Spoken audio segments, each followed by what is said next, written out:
खबर शामिल करते हैं टॉपर टेक सिंह से। हमारे district bureau chief Mudassir Wasir की रिपोर्ट के मुताबिक मलिक नवाब शेर वसीर की कामयाबी को इलाका जड़ावाला की कामयाबी करार दिया जा रहा है। अवामी समाजी और सियासी हलकों में खुशी की एक नई लहर दौड़ गई है। ये गुफ्तगू मलिक जफर नवाब वसीर ने एक मीटिंग कॉल में की।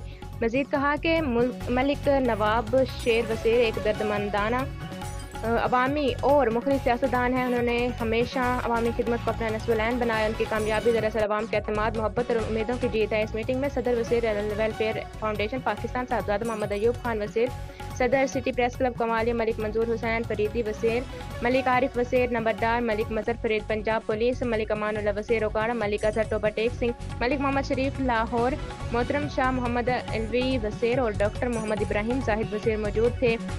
सदर वसीर वेलफेयर फाउंडेशन साहबजादा मोहम्मद अयूब खान ने कहा कि जड़ावाला के अवाम ने हमेशा हक और खिदमत के अलमबरदारों का साथ दिया है और इस बार भी उन्होंने साबित कर दिया कि वो अपनी क़यादत के साथ से सप्लाई दीवार बनकर खड़े हैं। मलिक नवाब शेर वसीर की जीत से इलाके में तरक्की, खुशहाली और अवामी फलाह के नए दौर का आगाज़ होगा। सदर city press club Kamalia Malik मंजूर हुसैन फरीदी वसीर ने कहा कि हम सबको इत्तेहाद इत्तफाक के साथ अपने हल्के की बेहतरी के लिए काम करना चाहिए ताकि आने वाला वक्त अवाम के लिए अमन, रोजगार और सहूलतों का पैगाम लेकर आए।